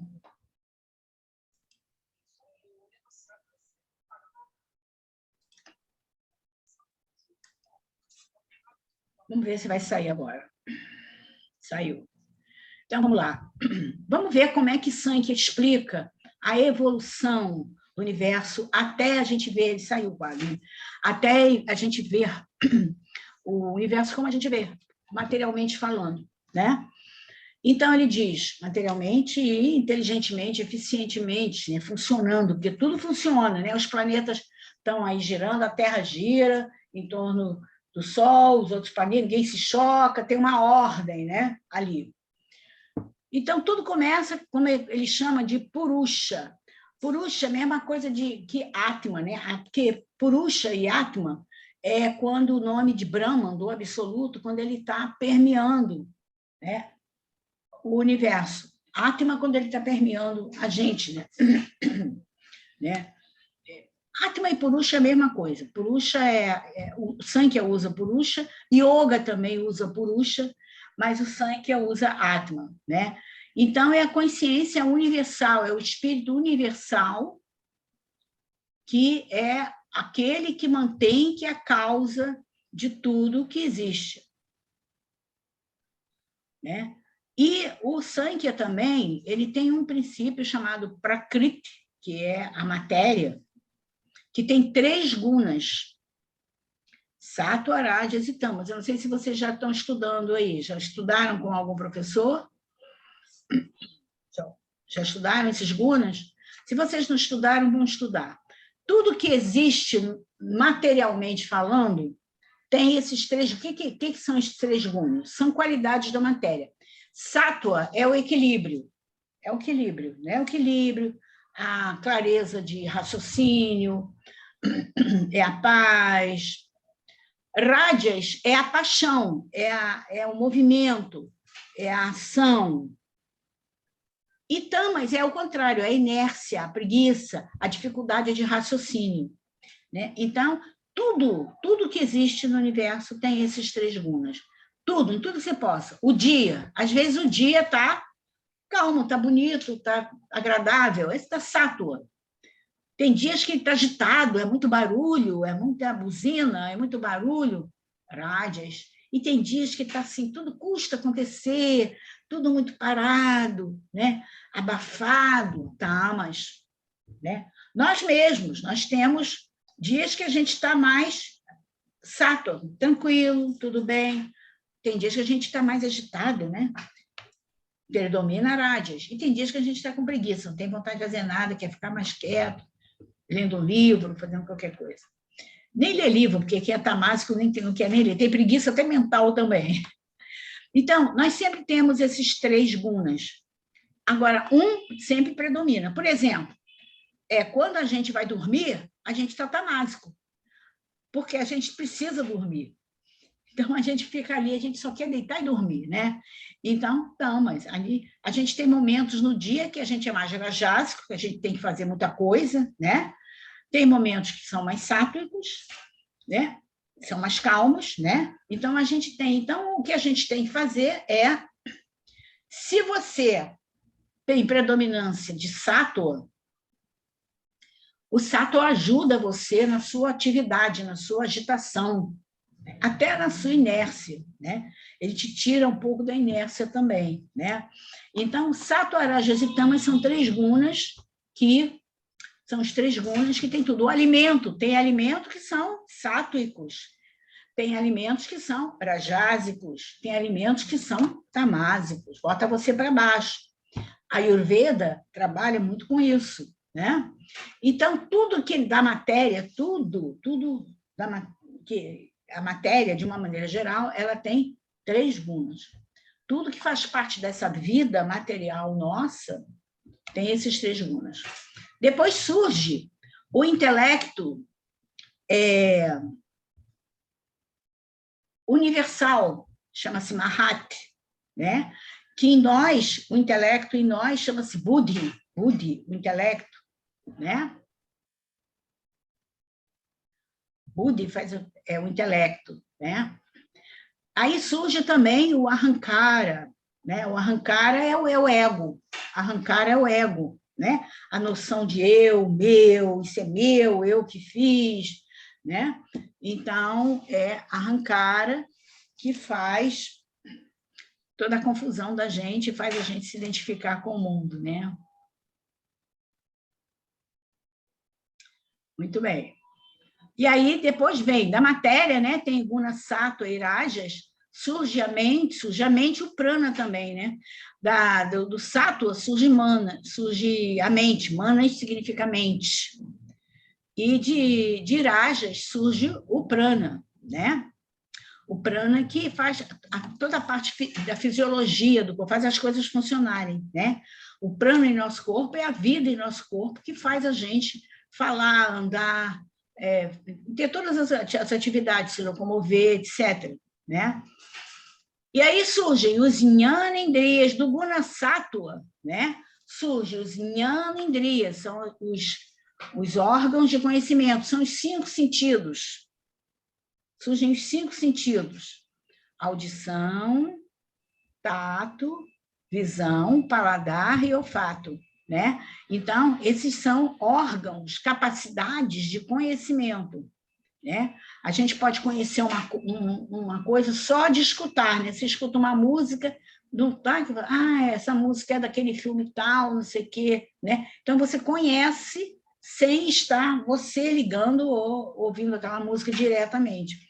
O tato também, né? Você, no escuro, pelo tato, você pode achar um objeto e reconhecer, né? A visão, que é o mais completo, né? Órgão de conhecimento, que a visão você olha e você já está vendo tudo, ninguém precisa dizer, né?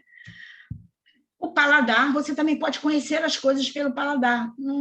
Aqui tem um pouquinho de... Está muito salgado, ou está muito doce, ou aqui tem pimenta. Paladar é um órgão de conhecimento, uma capacidade de conhecimento. E olfato também, o cheiro, né? Alguém está cozinhando feijão aí, você cheira, você sente aquele cheirinho, conhecimento, né? Então, o mais completo é a visão, tá? Mas todos os 5 sentidos são chamados Jnana Indriya. Indriya quer dizer órgãos ou capacidades de jnana, de conhecer as coisas, né? E esse conjunto aqui, né, é o conjunto que está lá em Manas, na mente, né? Eu esqueci de botar o prana aqui. Do Rajas, do Guna Rajas, da matéria, surgem os Karma Indriya. Karma Indriya, o que é? Capacidades de ação. Porque o prana é que faz a movimentação, tudo funcionar no corpo, né? Então, a fala, por exemplo, é uma capacidade de ação, karma, né? Apreensão, pegar as coisas, segurar as coisas, né? Segurar as coisas. O tato, né? Tem a ver com tato. A locomoção, você se deslocar de um lugar para o outro. A excreção, a procriação, né? São órgãos de ação. São órgãos de ação. E eles têm a ver com prana, eu tinha que botar prana aqui em cima. Prana, né? O prana vem do Guna Rajas, né? Porque o prana é que faz a movimentação, tudo funcionar na gente, a parte fisiológica do universo e da gente também, né? A gente não precisa apertar botãozinho nenhum na gente para as coisas funcionarem. O prana se encarrega disso, né? E do tamas, do Guna Tamas, né? Que já é mistura, né? Aparece a capacidade sonora de existir o som, de tangível, né? De você sentir a textura, visível, capacidade de visão, e o sabor e a capacidade olfativa, né? Ou seja, de você sentir olfato. E isso tudo tem relação com os 5 elementos. Mahabhutas são os 5 elementos, né? A caixa, que é o éter, o espaço, olha só como tudo tem relação, ó, tem a ver com a audição, tem a ver com a fala e com a capacidade sonora, porque a caixa é o éter, é onde se propaga o som, né? Então, olha só, tem a ver, tudo tem relação, correlação aqui, né? Aqui é o elemento, a caixa, que é o espaço do universo, os espaços dentro do nosso corpo, né? Vaio, o ar. Vaio tem a ver com o tato, com a apreensão e com a capacidade de reconhecer as texturas das coisas. Por que vaio tem a ver com o tato? Porque vaio é o primeiro elemento que você pode sentir pelo tato, né? Pela pele, a pele sente quando você inspira, o ar entra, ou então quando está muito parado o ar, mas você faz assim, com a mão, você sente pelo tato, né? Então, o ar, você pode escutar o barulho do vento, do ar, e você pode sentir pelo tato o ar, né? Por isso que ele tem a ver com tato, com apreensão, segurar, né? Sentir os objetos, a textura dos objetos. Depois vem o elemento tejas, o fogo, né? Que tem a ver com a visão, com a locomoção e com a capacidade de ver. Então, fogo, por que o fogo tem a ver com a visão?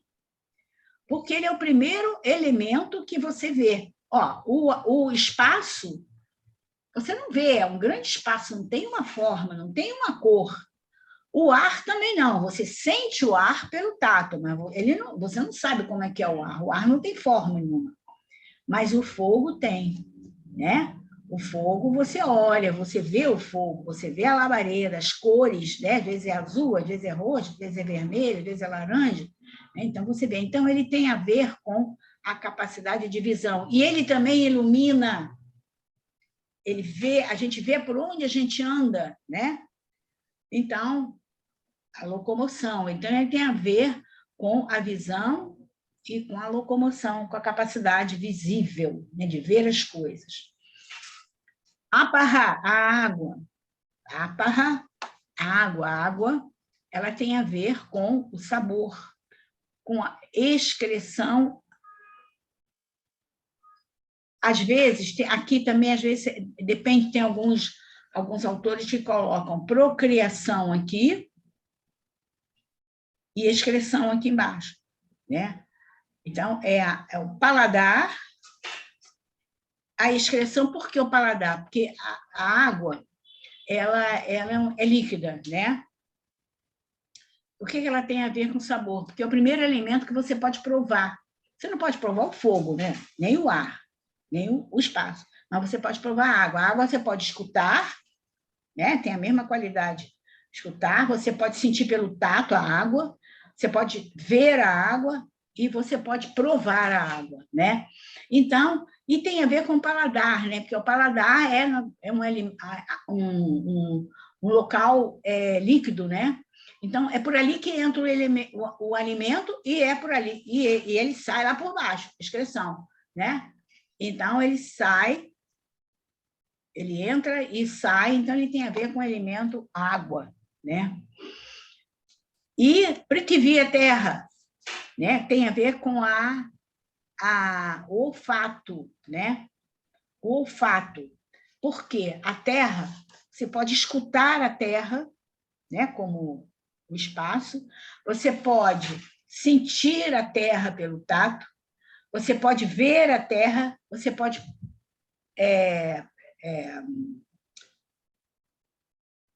como é que se diz? Provar a terra e pode sentir o olfato, né? Sentir o cheiro da terra, né? Os agricultores até eles sentem, né? Eles às vezes provam e cheiram a terra para ver se ela está boa para agricultura, para plantar alguma coisa, né? Os agricultores têm esse hábito também, né? E ele tem a ver com o olfato, com o cheiro, né? Porque ele dizia a procriação, que está ligado com a parte sexual, né? E está ligada também com a coisa do cheiro, né? E a parte olfativa. né? Agora, tem alguns autores que colocam aqui em cima procriação, né? Porque o paladar é um elemento líquido, né? E a região sexual é também um elemento, um local líquido, né? E a excreção está aqui embaixo, né? A excreção tem o olfato, né? Está ligado ao olfato e está ligado também ao sólido, ao material sólido que sai da gente, né? Que é terra, né? Então, tem alguns autores que trocam aqui essas duas situações aqui, né? Mas isso tudo é só para mostrar a vocês o Tantra, né? Tantra não, o Sankhya, né?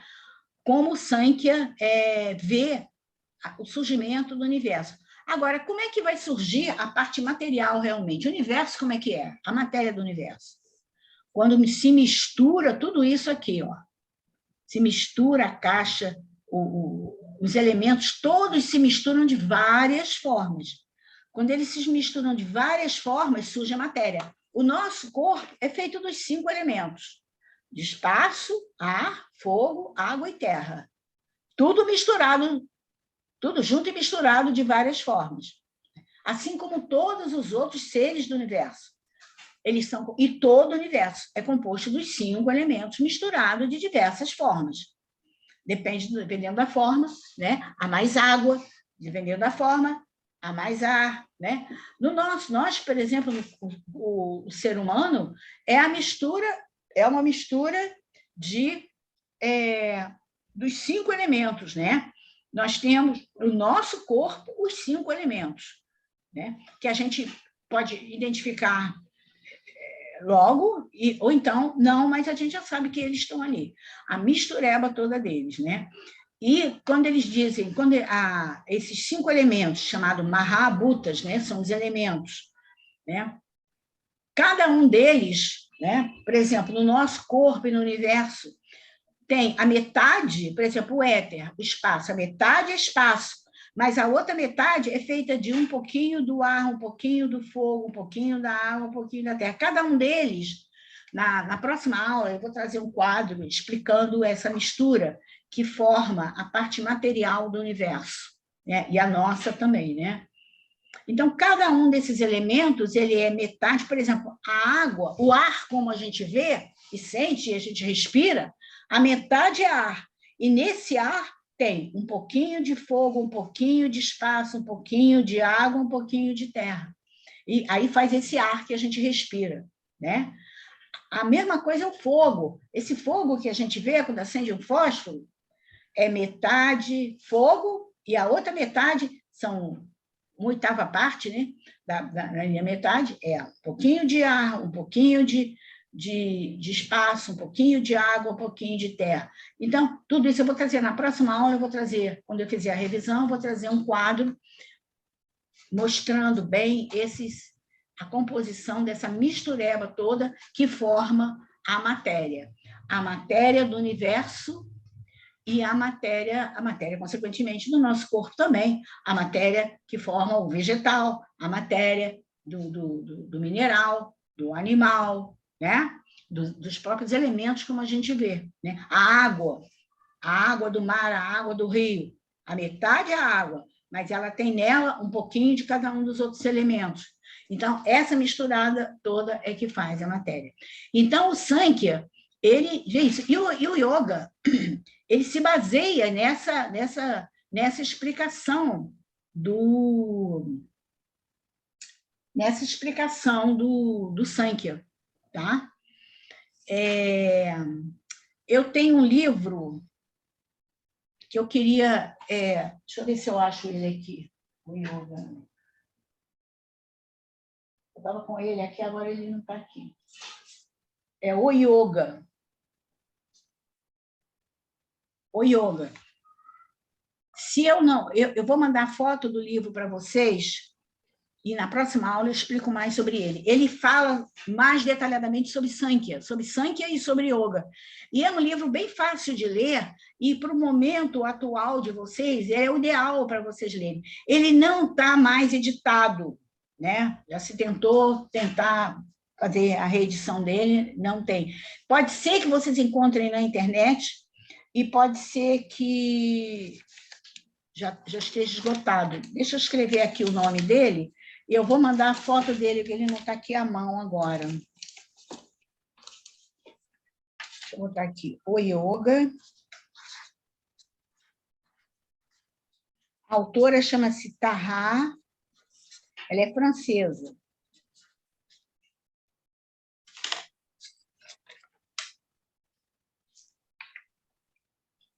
O Yoga, a autora Tahar Michel. Está traduzido em português por uma professora de yoga, Susana Jofelyn Cruz, agora ela está radicada em São Paulo.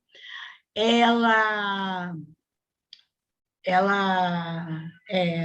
traduziu, fez a tradução do francês para o português.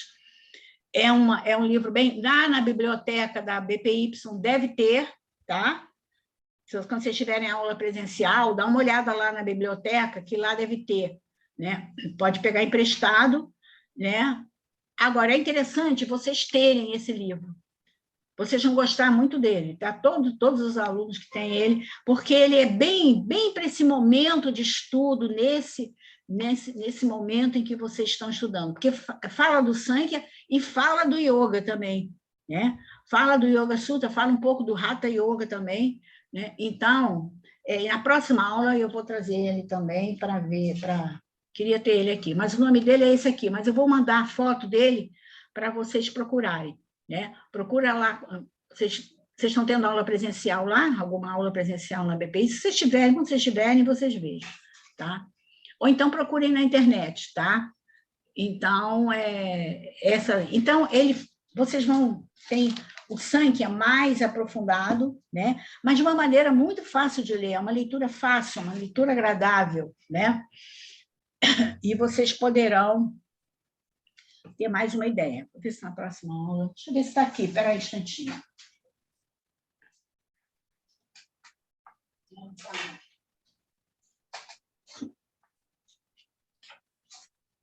Ah, está aqui.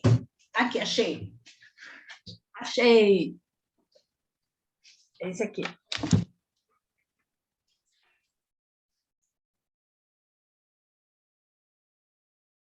Estão vendo bem?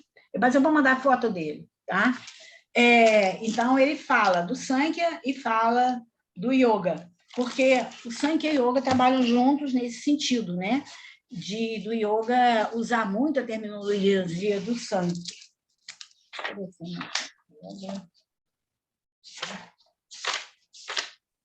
Então, vocês podem vejam lá na biblioteca ou na internet.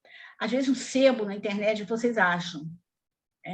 Ou então, se vocês não acharem, quando vocês forem na BPI, peçam para eles xerocarem o livro. É a única forma da gente ter. Porque é muito bom, é uma pena não ser reeditado, né? A gente já tentou várias vezes, mas não teve ressonância no nosso pedido. Então, na próxima aula, a gente vai completar esse Sankhya aqui, tá? E a gente vai também entrar no Yoga Sutra. Yoga Sutra, tá? De Patanjali, né? E a gente vai ver alguns sutras, né? A introdução e tal, e alguns sutras e a composição do Yoga Sutra de Patanjali, tá? Então, na próxima aula, a gente vê isso com calma. Vamos ver um pouquinho, completar, ver se a gente completa um pouquinho o Sankhya aqui, né? Então, olha o que o Sankhya fala, ó. O corpo sutil, o que é o corpo sutil em nós? Nós temos o corpo físico, o corpo sutil é o intelecto, né? O intelecto é aquela parte da nossa mente que escolhe as coisas, que decide. A mente, ela fica para lá e para cá, né? Para lá e para cá, 1000 pensamentos e tal. Quando você decide alguma coisa, é o intelecto. O intelecto é aquele que escolhe, aquele que decide. Dependendo das informações que a mente passa para ele, ele vai decidir bem ou decidir mal. Então, depende. Por isso é que a prática é muito importante, porque a prática, embora fisicamente a gente tenha muitos ganhos físicos, de saúde, etc., com a prática, o objetivo e o trabalho mais importante que o asana faz é a mente, porque ela faz a mente baixar o nível de agitação, baixa o nível de agitação da mente, e assim a mente fica mais clara. Quando a mente está calma, né? Ela fica clara, ela vê as coisas com mais clareza, né? Quando a mente está agitada, é emoção, né? Aí você fica a emoção, a flor da pele, aí você mete os pés pelas mãos, fala coisa que você não devia, depois se arrepende, né? A mente. Então, a prática de asanas, além do benefício para o corpo físico, ela traz, principalmente, é o mais importante trabalho do asana, é a mente. Aquele momentinho que você está no asana, aquele momentinho ali, que você está com você mesmo no asana, é o trabalho da mente. Você tem que ficar concentrado no alinhamento do asana, concentrado na contagem da respiração, né? Se você entrar um outro pensamento, já perde a contagem, desalinha o corpo, né? Por quê? Aquele momento você está com você mesmo, com a sua verdadeira natureza, você está ali, você com você, né? Então, por isso que eu digo que yoga é um trabalho muito individual, vai depender muito, a pessoa é sozinha, o mestre mostra o caminho, mas cada um tem que caminhar sozinho, né? Tem que fazer direitinho, não faltar, com assiduidade, etc. Então, o que é o corpo sutil segundo Sankhya? O intelecto, a mente, o arrancar a ego, né? O ego é um pensamentozinho da mente que tem lá, que faz a gente se achar, né? O rei da cocada preta, é o ego, né? Por isso é que a mente é importante. Isso tudo depende da mente. Por isso que o yoga trabalha tanto essa coisa da mente. A gente vai ver que o Patanjali já fala assim, yoga sthita vritti nirodha. Yoga é a eliminação da agitação mental. Por isso que trabalha a mente. Jnanendriyas, os 5 sentidos. Karmendriyas, os 5 sentidos, quer dizer, audição, tato, visão, olfato, paladar, e as capacidades de ação, que é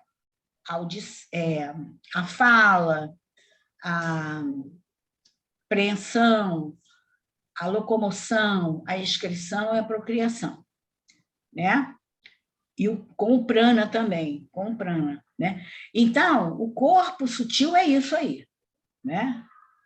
O corpo grosso, esse corpinho aqui, grosso, são os 5 elementos misturados de várias maneiras que eu vou mostrar na próxima aula.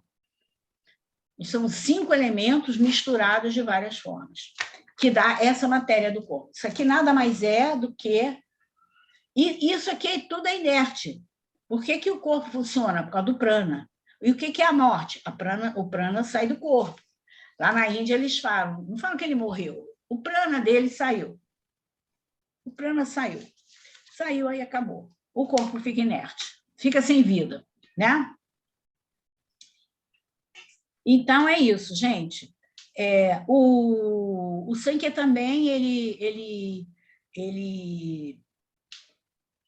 também fala do karma, no nosso karma no sentido de resultado, né? Causa e efeito, né? Eu faço uma coisa, com certeza eu vou receber isso de volta, né? De alguma forma, né? E ele diz o que transmigra, né? É esse corpo sutil. Esse corpo sutil que eu falei aqui é isso que transmigra, que depois vai entrar no outro corpo para o renascimento, né? Então,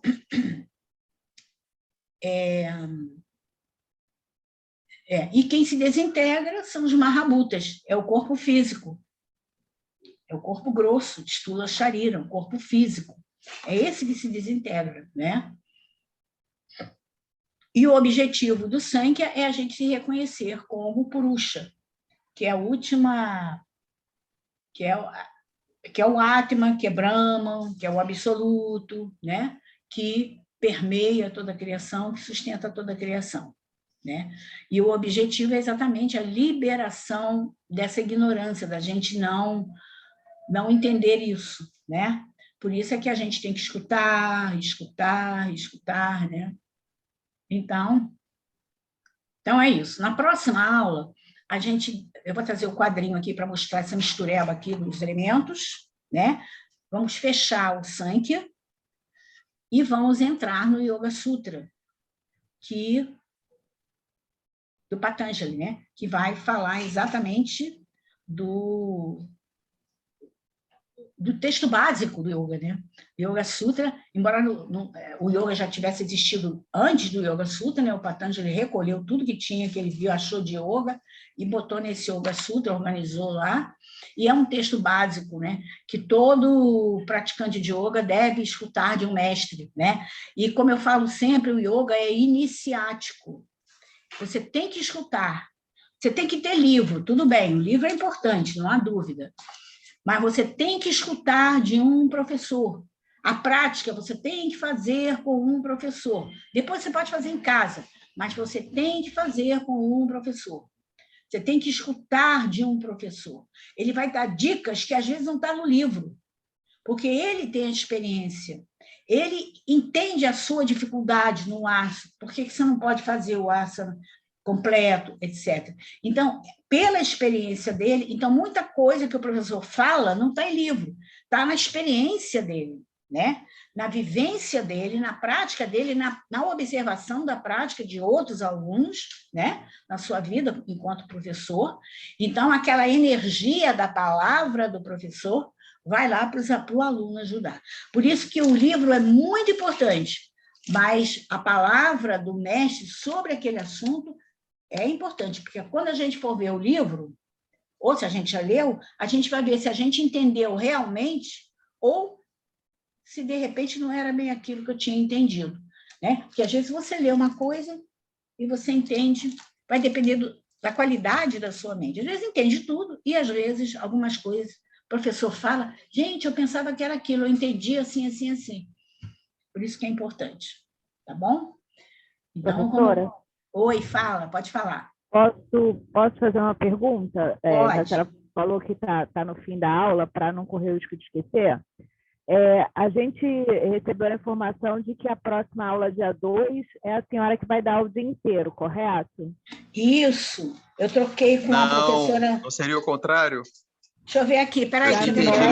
Eu tinha entendido que a Sandra pediu para ser no dia 2. Dia 2 é ela. Não, o contrário. Deixa eu ver aqui na agenda. A Sandra falou que ia dar dia 2 e a Anabela seria dia 9. Deixa eu dar uma olhada aqui para... Eu acabei de olhar Eu vou dar aula dia 9, dobrar. Tá, ok.